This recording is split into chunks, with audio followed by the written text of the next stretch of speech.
Chapter 3 के आधे topics हो चुके थे, आधे टॉपिक्स बाकी थे। उसके बाद जो नैया पार लगाने वाली सीरीज हो रही थी आपकी, वो कंटिन्यू चलेगी। ऑब्जेक्टिव क्वेश्चन 1000 सीरीज शुरू हो चुका है, जिसमें पहले 2 चैप्टर्स हमने कर लिए हैं। ऑब्जेक्टिव का जो क्वेश्चन बैंक है पीडीएफ फॉर्म में टेलीग्राम पे हमेशा अपडेट होते रहेगा। चैप्टर को कंप्लीटली खत्म करते हैं। ये बहुत ही छोटा चैप्टर है, ये 3 वीडियो में खत्म होगा।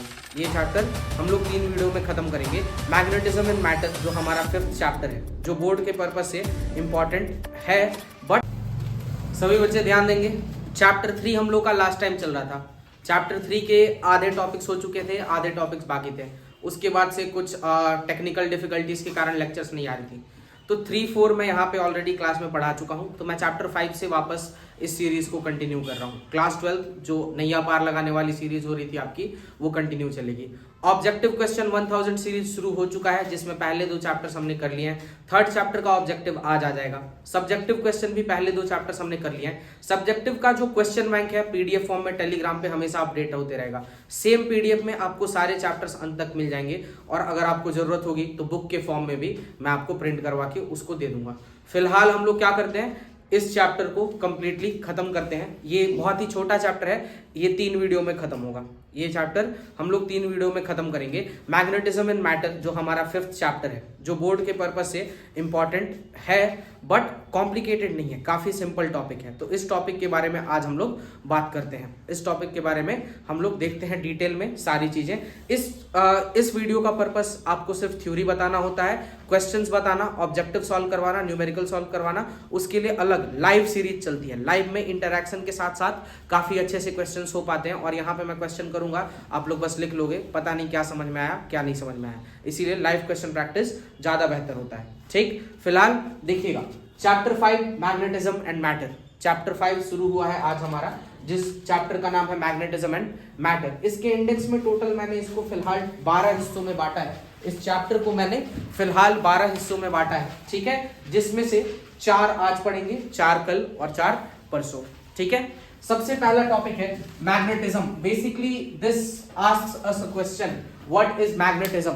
आपसे सवाल पूछा जा रहा है कि मैग्नेटिज्म होता क्या है। तो मैग्नेटिज्म एक ऐसी फिनोमिना है, एक ऐसी प्रक्रिया है जिसके अंदर, मैग्नेटिज्म एक ऐसी फिनोमिना है, एक ऐसी प्रक्रिया है जिसके अंदर एक ऑब्जेक्ट दूसरे ऑब्जेक्ट को, किस तरह के ऑब्जेक्ट को, जैसे कि आयरन, स्टील, कोबाल्ट, निकेल, इस तरह के ऑब्जेक्ट को अगर कोई दूसरा ऑब्जेक्ट अपनी तरफ खींचता है, तो इसी प्रोसेस को, इसी प्रक्रिया को हम लोग कह देते हैं magnetism. Towards the ore is called magnetism.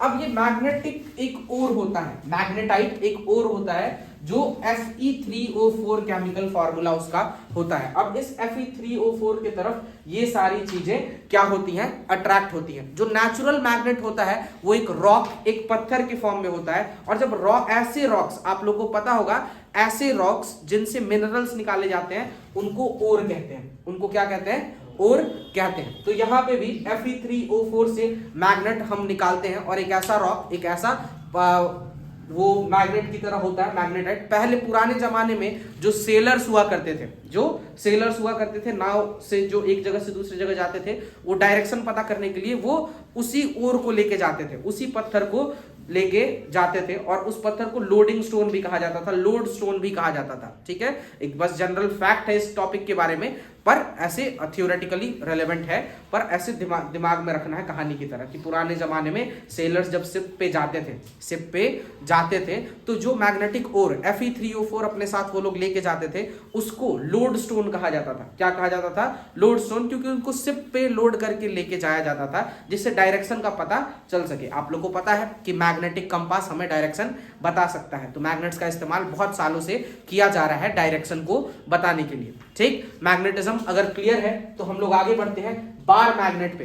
Bar magnet क्या है, अभी हमने नेचुरल मैग्नेट के बारे में बात किया, जो कि Fe3O4 था। Fe3O4 का जो ओर है उसे हम लोग नेचुरल मैग्नेट कहते हैं। क्या कहते हैं, नेचुरल मैग्नेट कहते हैं। और कुछ ऐसे मैग्नेट्स होते हैं जो नेचुरल नहीं, आर्टिफिशियल होते हैं, और ये जो आर्टिफिशियल मैग्नेट्स होते हैं उन्हीं में से सबसे ज्यादा इस्तेमाल किए जाने वाला मैग्नेट है बार मैग्नेट। आर्टिफिशियल मैग्नेट्स में से सबसे ज्यादा इस्तेमाल किए जाने वाला मैग्नेट जो है वो है बार मैग्नेट। एक बार मैग्नेट का सबसे कॉमन इस्तेमाल किस चीज में, सबसे commonly use of artificial magnet होता है, ठीक है। और इसमें एक नॉर्थ पोल होता है बार मैग्नेट के अंदर, और बार मैग्नेट के अंदर एक साउथ पोल होता है, ठीक है। अब ये नॉर्थ पोल और साउथ पोल, किसी भी बार मैग्नेट के अंदर नॉर्थ पोल की लंबाई जितनी होती है, साउथ पोल की लंबाई भी उतनी ही होती है। ये नॉर्थ पोल बड़ा और साउथ पोल छोटा कभी भी नहीं हो सकता, कभी भी नहीं हो सकता। क्या आप नॉर्थ पोल और साउथ पोल को अलग अलग कर सकते हो? क्या आप अगर एक बार मैग्नेट को तोड़ते हो तो क्या नॉर्थ पोल एक साइड टूट जाएगा और साउथ पोल एक साइड टूट जाएगा? ऐसा नहीं है, उसका इंडक्शन हो जाता है, पोल का क्या हो जाता है, इंडक्शन हो जाता है। अच्छा, आप लोग को पता है हमारे देश के, इंडिया के ईस्ट में एक कंट्री है जिसे हम लोग वेस्ट बंगाल कहते हैं। वेस्ट बंगाल इंडिया के ईस्ट में, वेस्ट बंगाल इंडिया के ईस्ट में है, उसको तो फिर ईस्ट बंगाल क्यों नहीं कहते, वेस्ट बंगाल क्यों कहते हैं? क्योंकि एक हमारा पड़ोसी देश है बांग्लादेश, और बांग्लादेश जो कंट्री है, बांग्लादेश जो कंट्री है वो ईस्ट में पड़ता है वेस्ट बंगाल के, तो पहले वो ईस्ट बंगाल हुआ करता था, और हमारे देश में जो बंगाल है वो वेस्ट बंगाल हुआ करता था। भले ही इंडिया के वेस्ट में है, भले ही वो इंडिया के ईस्ट में है, पर वो ईस्ट बंगाल के वेस्ट में है, इसीलिए उसे वेस्ट बंगाल कहते हैं। तो कभी भी मान लो ये एक बार मैग्नेट है, इसको मैंने बीच से तोड़ दिया, इसको मैंने बीच से तोड़ दिया, इधर नॉर्थ पोल था, इधर साउथ पोल था। अब ये वाला जो हिस्सा बचा है, इसमें भी आधा नॉर्थ हो जाएगा, आधा साउथ हो जाएगा, आधा नॉर्थ हो जाएगा, आधा साउथ हो जाएगा। तो ये पोल इंड्यूस होता है, पोल क्या होता है, इंड्यूस होता है, ठीक है। चलिए आगे बढ़ते हैं। When a piece of bar magnet is broken into two pieces, the poles do not get separated. यानी कि नॉर्थ अलग हो जाएगा, साउथ अलग हो जाएगा, ठीक है। नॉर्थ साउथ कभी एक मैग्नेट के अंदर कभी भी नॉर्थ साउथ दोनों पोल्स रहेंगे, दोनों पोल्स रहेंगे, ठीक है। नेक्स्ट हमारा थर्ड पॉइंट है मैग्नेटिक फील्ड। थर्ड पॉइंट हमारे इस चैप्टर का है मैग्नेटिक फील्ड। और मैग्नेटिक फील्ड क्या कहता है? ये किसी मैग्नेट के पास का वो जगह है, it is a space around a magnet, it is a space और a region around a magnet जहां पे आपको मैग्नेटिक फोर्स असर होता है, मैग्नेटिक फोर्स का असर होता है, ठीक है। क्या सिर्फ मैग्नेट से मैग्नेटिक फोर्स असर होता है? नहीं, करंट कैरिंग कंडक्टर से भी मैग्नेटिक फोर्स का फीलिंग आता है ना। तो इसी जगह को हम लोग क्या कहते हैं, मैग्नेटिक फील्ड कहते हैं, जहां पे मैग्नेटिक फोर्स को एक्सर्ट होता है या फिर रिलीज होता है ना, या तो लगाया जाता है या महसूस किया जाता है मैग्नेटिक फोर्स को, उस जगह को हम लोग क्या कहते हैं, मैग्नेटिक फील्ड। क्या कहते हैं? मैग्नेटिक फील्ड, ठीक है। ये दो चीजों के अराउंड होता है, एक तो करंट कैरिंग कंडक्टर के अराउंड होता है, और दूसरा किसके अराउंड होता है, मैग्नेट के अराउंड होता है। एक मैग्नेट के अराउंड होता है और दूसरा करंट कैरिंग कंडक्टर के अराउंड होता है, ठीक है। नेक्स्ट टॉपिक है magnetic field line. Next topic क्या है? Magnetic field line. अब देखो क्या है ना, magnetic field lines hypothetical lines है, magnetic field lines hypothetical lines है, वैसा सच में नहीं एग्जिस्ट करता, वैसा सच में एग्जिस्ट नहीं करता। अब क्यों मैग्नेटिक फील्ड लाइंस सच में एग्जिस्ट नहीं करता भाई? क्योंकि वो किसने देखा भाई, वो इनविजिबल है। क्या है?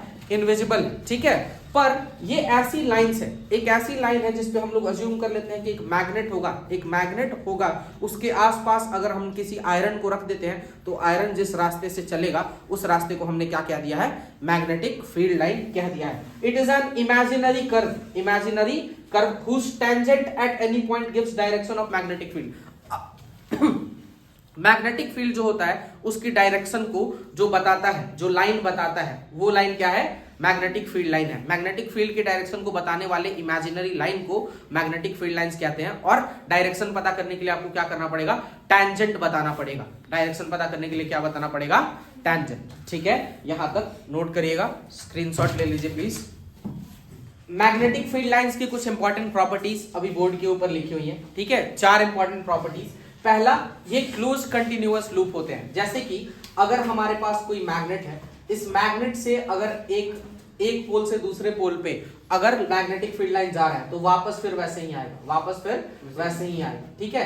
अंदर में भी मैग्नेटिक फील्ड लाइंस होंगी। जैसे अगर चार्जेस होते थे, एक प्लस चार्ज और एक माइनस चार्ज, तो जब ये प्लस से माइनस में जाता था, ये माइनस से प्लस में कभी वापस नहीं आता था, माइनस से प्लस में कभी वापस नहीं आता था। इसीलिए आप इसे क्या कहोगे, इसे आप क्लोज कंटिन्यूअस लूप नहीं कहोगे। पर यहाँ पे ये जब नॉर्थ पोल से साउथ पोल में जाएगा, वापस साउथ पोल में साउथ पोल से नॉर्थ पोल चला जाएगा, तो इसे हम लोग क्या कहेंगे, इसे हम लोग क्लोज कंटिन्यूअस लूप कहेंगे।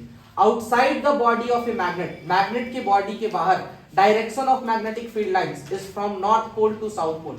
यहाँ पे नॉर्थ से किधर जाएगा मैग्नेटिक फील्ड लाइन, साउथ जाएगा, और मैग्नेट के अंदर साउथ से किधर जाएगा, नॉर्थ जाएगा, क्योंकि ये कंटिन्यूअस लूप है, क्लोज कंटिन्यूअस लूप है, तो आप इसमें नॉर्थ साउथ तो डिफाइन नहीं कर सकते, नॉर्थ साउथ ऐसे डिफाइन आप नहीं कर सकते, नॉर्थ से साउथ जाएगा, फिर साउथ से कहां जाएगा, नॉर्थ, पर इसका डायरेक्शन ये सेम ही है ना, डायरेक्शन इसका हर पॉइंट पे क्या है, सेम ही है। ठीक, आगे बढ़ते हैं। Two magnetic field lines never intersect each other. आप लोग को बोला है कि मैग्नेटिक फील्ड लाइंस डायरेक्शन बताती हैं, क्या करती हैं, डायरेक्शन बताती हैं, तो इसने एक डायरेक्शन बता दिया और इसने दूसरा डायरेक्शन बता दिया, अब ये सेम पॉइंट पे दो डायरेक्शन हो गया, ठीक है, तो आप क्या आधे इधर आधे उधर कहीं पे दो जगह पे जाना होता तो आधे इधर आधे उधर चले जाते हो क्या, पहले उधर से जाके वापस लौटते हो ना, तो फोर्सेस इसी तरह ही काम करते हैं, डायरेक्शन कभी भी दो नहीं हो सकता, ठीक है, अगर आपके बॉडी का ओवरऑल डायरेक्शन जमीन की तरफ है तो जमीन की तरफ ही रहेगा, साइड में नहीं जाएगा, ठीक, उसी तरह से जो मैग्नेटिक फील्ड लाइंस की डायरेक्शन होती है वो भी अपने जगह पे ही होती है।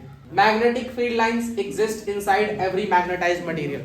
अब ये जो मैग्नेटिक फील्ड लाइंस होती हैं वो हर एक मैग्नेटाइज्ड मटेरियल के अंदर होती है। अभी अभी क्या हुआ है, एक बच्चे ने मेरे से सवाल पूछा है कि अगर कोई माउंटेन हो, कोई पहाड़ हो, आप उसके पास खड़े हैं तो वो पहाड़ आपको अपनी तरफ क्यों खींचता है सर, है ना, खींचेगा तो क्या हमारे बॉडी के पार्ट्स उस पहाड़ पे जाके अट्रैक्ट होंगे, शायद कुछ ऐसा सवाल था, है ना। तो डायरेक्शन फोर्स की कभी भी नेट रिजल्टेंट डायरेक्शन में होती है, इंडिविजुअल डायरेक्शंस में कभी भी नहीं होती। ठीक, अगला टॉपिक ये है मैग्नेटिक डाइपोल। जैसे हमने इलेक्ट्रिक डाइपोल पढ़ा था जिसमें दो चार्ज सेम लेंथ की दूरी पे थे, दो चार्ज सेम लेंथ की दूरी पे थे, यहाँ पे जब दो पोल सेम लंबाई पे, सेम सेंटर से सेम दूरी पे अगर एग्जिस्ट करते हैं तो मैग्नेट का भी डाइपोल बन जाता है। डाइपोल का मतलब दो पोल, यहाँ पे भी दो पोल है, एक नॉर्थ पोल और एक साउथ पोल, एक नॉर्थ पोल और एक साउथ पोल। जब वो इक्वल लेंथ से एक दूसरे से सेपरेटेड होते हैं और उनके बीच का जो डिस्टेंस होता है वो काफी कम होता है, उनके बीच का डिस्टेंस काफी कम होता है, तब उसे क्या कहते हैं हम लोग, मैग्नेटिक डाइपोल कहते हैं। क्या कहते हैं, मैग्नेटिक डाइपोल कहते हैं। Distance between two poles of a magnetic dipole is called magnetic length. अब दोनों, ध्यान से सुनिएगा, दो पोल्स के बीच का जो डिस्टेंस होता है मैग्नेटिक डाइपोल में, दो पोल्स के बीच का जो डिस्टेंस होता है उसको डाइपोल लेंथ कहते हैं। क्या कहते हैं, डाइपोल लेंथ कहते हैं। ठीक है, उसके बाद देखिए, it is a vector directed from south to north. अब ये देखो, ये जो मैग्नेटिक डाइपोल मोमेंट होता है, मैग्नेटिक डाइपोल मोमेंट होता है वो एक वेक्टर क्वांटिटी है और वो साउथ से नॉर्थ की तरफ जाता है, साउथ से नॉर्थ की तरफ जाता है। ठीक है, चलिए, उसी तरह से magnetic dipole moment is the product of strength. अब डाइपोल मोमेंट पूछ लिया है, डाइपोल के बाद डाइपोल मोमेंट पूछ लिया है। मोमेंट क्या होता है, ये है स्ट्रेंथ। मोमेंट कहीं पे भी पूछे तो मोमेंट का मतलब आप लिखोगे strength of dipole. Moment of dipole का मतलब स्ट्रेंथ ऑफ डाइपोल। तो इस डाइपोल की स्ट्रेंथ कितनी होगी, तो strength of either pole, north या साउथ में से किसी एक के पोल को आपने मल्टीप्लाई कर दिया, आपने मल्टीप्लाई कर दिया किस चीज से, लेंथ से। लेंथ को हमने L प्लस L यानी कि 2L लिया है, तो यही हो जाता है M2L मैग्नेटिक डाइपोल मोमेंट। इसका SI यूनिट होता है एम्पियर मीटर स्क्वायर, इसका SI यूनिट होता है ampere metre square. Next point हमें देखना है कि एक बार मैग्नेट के कारण कैसी इलेक्ट्रिक फील्ड लाइंस बनती हैं। एक बार मैग्नेट के कारण कैसी इलेक्ट्रिक फील्ड लाइंस बनती हैं, तो एक तो एक्सियल लाइन पे इलेक्ट्रिक फील्ड लाइंस बनती हैं और दूसरी इक्वेटोरियल लाइन। एक इक्वेटोरियल डिस्टेंस होता है और एक एक्सियल डिस्टेंस होता है, जैसा कि पहले भी हमने एक्सियल और इक्वेटोरियल के बारे में पढ़ा हुआ है। ठीक है, और उसी तरह से एक्सियल, इक्वेटोरियल और टॉर्क, ये तीन चीजें जो हमने फर्स्ट चैप्टर में भी पढ़ी थी, सेकंड चैप्टर में भी पढ़ी थी, पांचवा चैप्टर भी इस प्रथा को कंटिन्यू करके रख रहा है। और प्रिटी मच अगर आपको एक का कैलकुलेशन आता है तो बाकी को आप इजीली कैलकुलेट कर सकते हो। इसीलिए मैं किसी भी टेस्ट में, किसी भी एग्जाम में, किसी भी गेस्ट क्वेश्चंस कराते वक्त इन टॉपिक्स पे बहुत ज्यादा ध्यान देता हूं। तो आज इसकी थ्योरी देखेंगे और कल के लेक्चर में हम लोग वो तीनों डेरिवेशंस जो हमेशा से हम लोग करते आ रहे हैं एक बार फिर से प्रैक्टिस कर लेंगे। अगर आप सब्जेक्टिव सीरीज की वीडियो देखोगे तो आपको उस सीरीज के वीडियो में भी आपको ऐसे क्वेश्चंस प्रैक्टिस करने को मिल जाएंगे। देखिए इधर, the strength of magnetic field at any point is defined as, कैसे, किसी भी जगह पे मैग्नेटिक फील्ड स्ट्रेंथ, जैसे उधर इलेक्ट्रिक फील्ड इंटेंसिटी डिफाइन कर रहे थे, यहाँ पे मैग्नेटिक फील्ड स्ट्रेंथ डिफाइन कर रहे हैं। तो ये क्या होता है, यह वो फोर्स है जो एक पोल एक्सपीरियंस करता है, वो फोर्स जो 1 यूनिट पोल एक्सपीरियंस करता है। अच्छा एक बात बताओ, पोल का 1 यूनिट काट के निकाल सकते हो क्या?